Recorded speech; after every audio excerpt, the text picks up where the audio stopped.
Gimana caranya bisa punya ternak uang?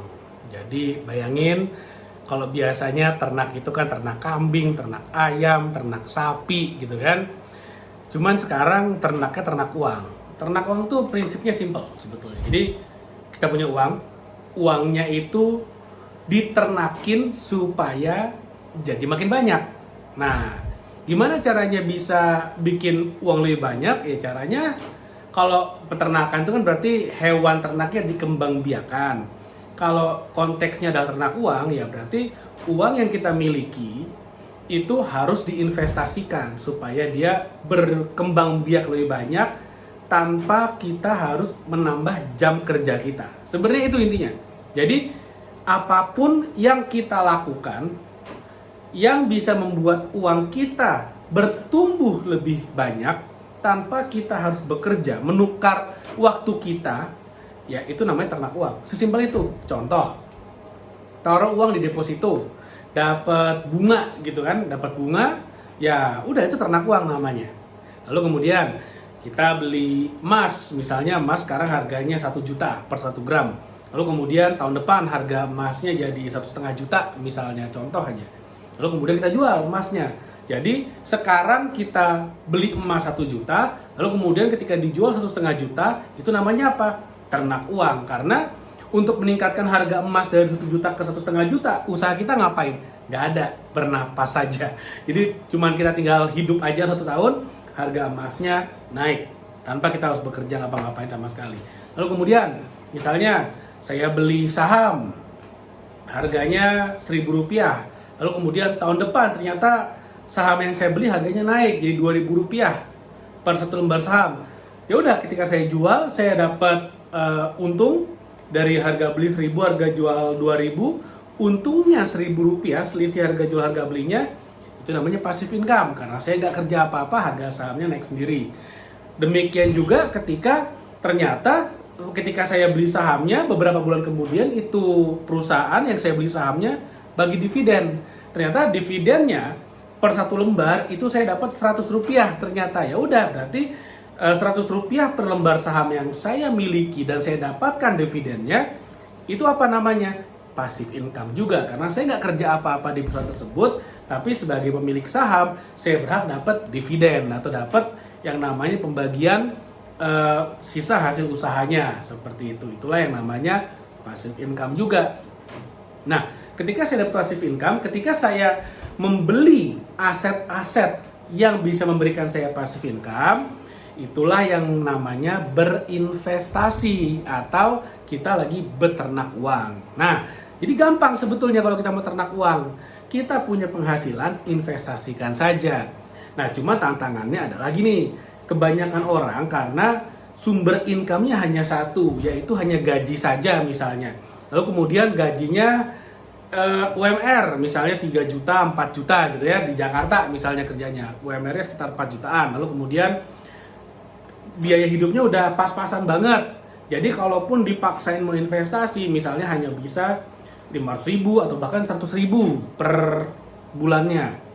Sedangkan punya goalnya cukup besar nih, punya goal passive income cukup besar. Nah, jadi kemudian berpikir kan, waduh, gimana caranya supaya bisa lebih cepat hasil investasinya berkembang. Muncullah akhirnya investasi-investasi yang tidak bertanggung jawab, dan akhirnya apa yang terjadi? Karena pengen ikutan investnya besar, akhirnya mulai gadein motor, gadein rumah, gadein perhiasan dan segala macam untuk ikut investasi tanpa kita belajar dulu seperti apa investasinya. Permasalahannya di situ karena ingin yang hasilnya besar, sehingga karena segitu inginnya punya investasi yang hasilnya besar, tapi tidak diimbangi dengan pengetahuan untuk berinvestasi, tidak diimbangi dengan pengetahuan akan bagaimana caranya menganalisa sebuah investasi dengan baik dan benar. Akhirnya apa yang terjadi? Terjebaklah dengan investasi bodong. Karena mikirnya dengan gaji yang sekarang, dengan gaji yang masih pas-pasan, ingin investasi yang besar. Sehingga ya itulah yang terjadi. Padahal ada cara lain supaya kita bisa berinvestasi dengan nyaman, dengan aman. Kalaupun terjadi kerugian, kita nggak usah gondok-gondok banget. Ya udah, jadikan pelajaran, tapi kemudian bisa move on cari investasi yang lain. Gimana caranya? Penghasilannya dulu yang ditingkatkan. Karena prinsipnya gini, gaji 4 juta, gaji UMR atau 3 juta misalnya, ya itu kan logikanya nggak mungkin biaya hidup kita 8 juta gitu kan. Pasti biaya hidup kita maksimal banget, maksimal ya sesuai dengan gaji. Karena nggak mungkin lebih, kalau lebih berarti nombok dong tiap bulan. Sampai kapan mau nombok gitu kan. Jadi kalau misalnya gaji 3 juta, mestinya penghasilan kita ya 2,5, 2,8, maksimal banget ya 3 juta mentok. Nah, sebelum kita berinvestasi pengen yang gede-gede seperti itu, pengen yang besar sehingga hasilnya besar, kenapa nggak naikin dulu income-nya? Misalnya income-nya naikin jadi 5 juta, jadi 6 juta, jadi 7 juta, jadi 10 juta, 20 juta bertahap, baru kemudian investasinya lebih besar. Kalau sekarang gaji 3 juta, biaya hidup 3 juta, nanti ketika gajinya udah atau penghasilannya udah 5 juta, 6 juta, 8 juta, 10 juta, ya gaya hidupnya tetap 3 juta, jangan ditambah. Yang ditambahkan adalah besarnya investasinya. Kalau perlu gaji 10 juta, biaya hidup tetap 3 juta, 7 jutanya buat investasi. Pertanyaannya kemudian bagaimana caranya naikin penghasilan? Kan itu sebenarnya kunci jawabannya. Kunci dari pertanyaan, dari segala pertanyaan yang ada yang dibutuhkan jawabannya oleh semua orang. Gimana caranya naikin penghasilan? Pelajari skill-skill yang meningkatkan income Anda, yaitu adalah high income skill. High income skill adalah keterampilan-keterampilan yang kalau Anda kuasai, Anda pelajari, lalu kemudian Anda praktekkan, maka hasilnya adalah meningkatkan penghasilan Anda.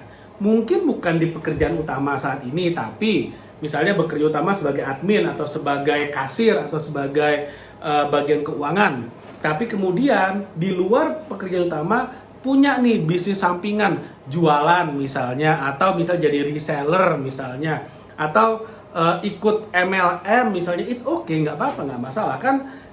Kalau kita sebagai karyawan swasta mau punya penghasilan sampingan, it's okay, nggak masalah. Kalau penyelenggara negara baru nggak boleh tuh punya income sampingan, nggak boleh. Tapi kalau kita sebagai karyawan swasta kan bebas. Nah, lalu bagaimana caranya kita bisa punya bisnis, lalu kemudian bisnisnya jalan sehingga bisa naikin income?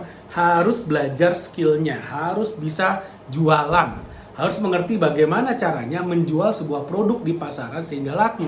Nah, salah satu hal yang bisa Anda pelajari adalah dari buku ini, 69 Strategi Marketing dan Branding, di mana di buku ini Anda bisa belajar gimana cara jualan, bagaimana caranya menawarkan sebuah produk, dan di dalam buku ini selain ada tips-tipsnya, ada 69 strateginya, juga ada penjelasannya lengkap, dan yang paling mantap, ada case study bagaimana perusahaan-perusahaan besar mempraktekkan ilmu-ilmu yang ada di buku ini. Jadi Anda bisa lihat, oh ternyata ilmunya sangat valid sekali karena perusahaan raksasa pun pakai, dan Anda bisa praktekkan di bisnis Anda sendiri. Misalnya di sini diajarkan nih gimana caranya menggunakan Google Ads misalnya, dari 100.000 sebulan juga udah bisa, atau 10.000 sehari juga udah bisa.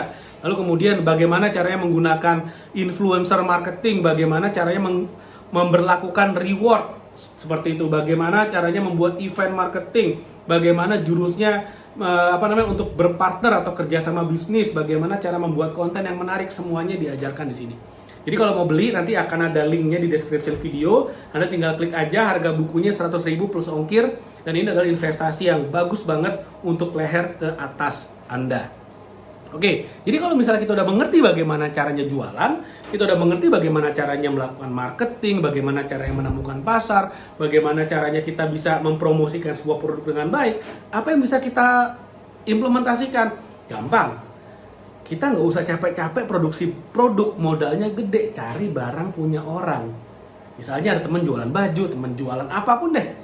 Mau jualan meja lampu juga boleh. Nah, kita yang bantu jualin, hidupnya dari mana? Dari komisi aja. Pakai media sosial itu gratis saat ini, asal tahu gimana caranya bangun kolamnya, masukin market potensialnya, dan menawarkan kepada para market yang udah kita kumpulkan.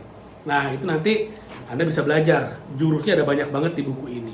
Oke, jadi mudah-mudahan apa yang saya share bermanfaat. Jangan lupa like video ini, share video dan subscribe YouTube channel ini. Sampai ketemu lagi di video berikutnya. Bye.